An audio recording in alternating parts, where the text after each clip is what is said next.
No more police brutality. No more SARS. No more SARS. No to police brutality.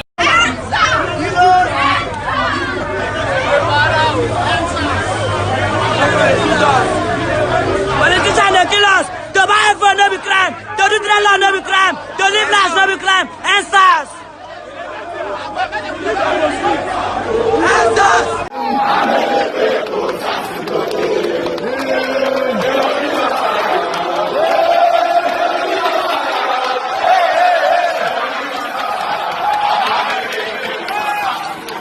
Not even for a split second did I ever think that after my break I was going to come back to this channel with so much pain, so much anger. Guys, at this point I'm really heartbroken.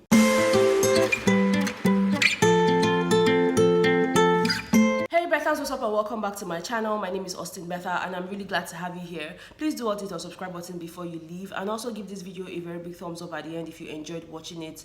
Well, to be fair, I don't even know if this is going to be an enjoyable video because I really don't know how I feel. You guys are aware that after the Big Brother Naija show ended, I mentioned that I'll be taking a break for about 2 weeks. Well, for the first 1 week, I was in Abuja. You know, I had a radio interview. I also had to meet up with some Abuja YouTubers and everything. So I decided to spend the remaining 1 week of my break in my village. So I traveled down to my village in Imo State. And guys, the network reception there is really terrible. I could not even access the internet. A lot of you sent me messages. I struggled to respond, you know. So upon coming back last night, yes, I got back last night. So I'm filming this today, Wednesday, the 14th of October 2020.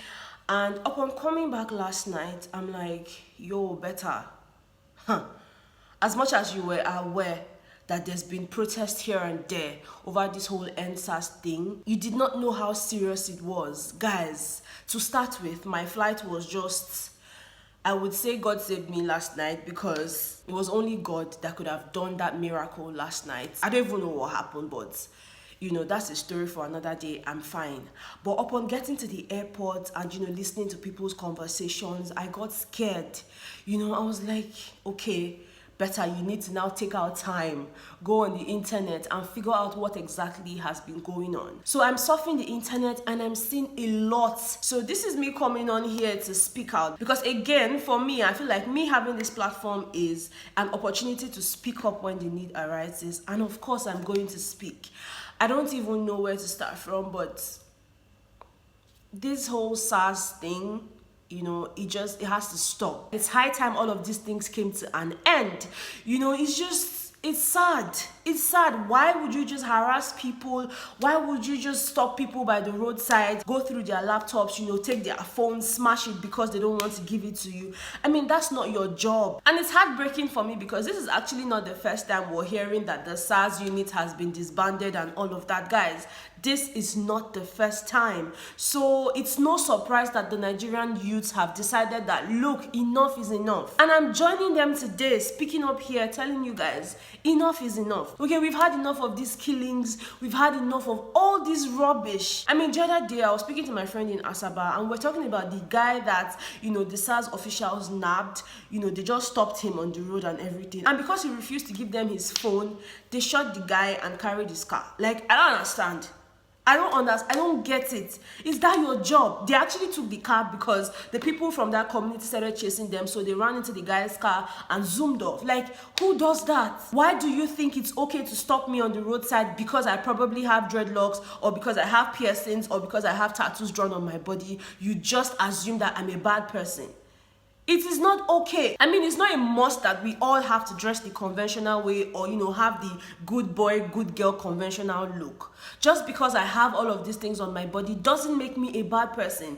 And it is not even your duty to judge me right on the spot. Just last night, I read in the news that the IG of police, Mohammed Adamu, has come up with a new unit. And he called this one SWAT, the Special Weapons and Tactics Unit. In my mind, I'm like, we're saying ENDSARS and you're still coming up with SWAT. Like, This is madness, in my opinion. This is madness. What we need you to do is to reform the Nigerian police and disband the SARS units. We don't need them. I mean, they're not doing their jobs. What you're supposed to focus on as a SARS personnel is what? Robbery and all of those crimes, not just stopping people on the road. For crying out loud, SARS is Special Anti-Robbery Squad, not special nabbing of people on the road and special breaking glasses. Like, it doesn't make sense. I'm seeing videos here and there of people still being beaten up while at the protest grounds. Like, this is madness. 2 days ago in Surulere, it was hot. There was this particular one that broke my heart. Like, there was a guy shouting, "We're not the one, no, we're not the one, no." Next thing, there was a gunshot. At this point, I'm not sure if that guy is alive, because that gunshot to me feels like they probably shot the guy. You know, it's just crazy. They were dragging people here and there, and you're telling us to our faces that this whole SARS thing has been brought to an end, when clearly it hasn't. So we as Nigerians are out here speaking with one voice, saying, end SARS, end police brutality. We are tired. We are tired of you guys killing our daddies. We're tired of you guys killing our husbands. We're tired of you guys killing our brothers. We're tired of you guys killing our sons. It is unfair. It is unfair. And like, I don't know. I actually don't know. Because I'm even scared for the people doing the protest and all of that. They're not even safe.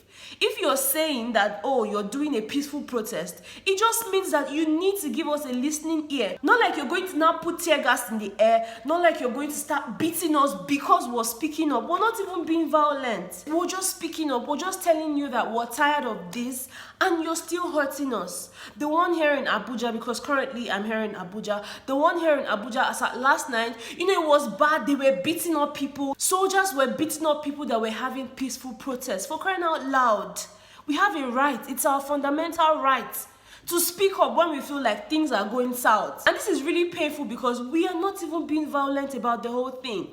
Yet they are bringing violence to us. And you know, while I'm there thinking, oh, this whole SARS madness has to stop, this has to end, you know, we're tired and all of that, I got another shocking news. Guys, last night, the renowned Nigerian poet John Pepe Clark Bekederemo, popularly known as JP Clark, died.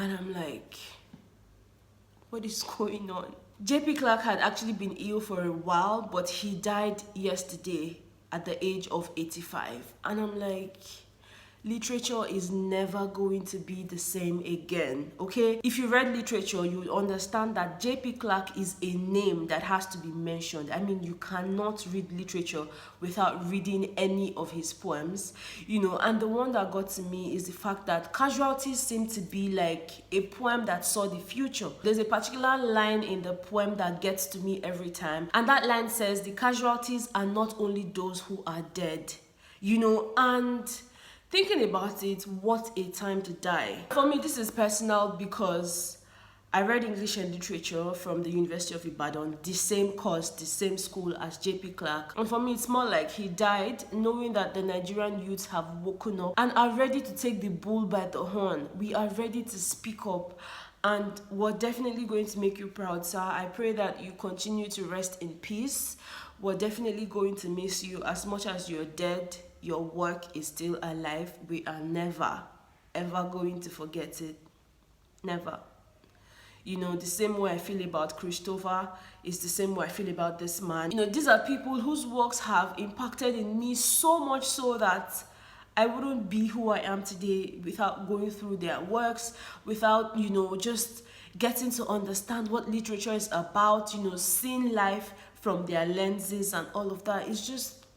It's crazy, guys. This is a hard time for us in Nigeria. A lot of you guys that are not Nigerians send me emails. Betha, are you okay? Like, we've not heard from you, coupled with the fact that there's this protest going on. Is everything fine? Guys, I'm fine. Thank you so much. And I just want to say thank you to all of you who have joined in one way or the other. I've seen tweets from non-Nigerians. You know, I've seen protests in Ghana. I've seen protests, you know, in different parts of the world. And I just want to say thank you. Thank you for being there for us. This means a lot to us, okay? It's hard for us right now here in Nigeria, but we are going to pull through. I pray that God will hear our voices. I pray that the change that we seek will definitely come. I hope that this ends really soon, because you know, you go to bed one day, everything is fine, the next morning things have changed, you know, nobody is safe, you're not even safe walking on the streets. Like, may God help us. I really did not want to dwell so much on the sad happenings, because guys, trust me, a lot is going on. But I just don't want to come on here to start recounting things. I feel like we all have access to this information, and it's just a lot.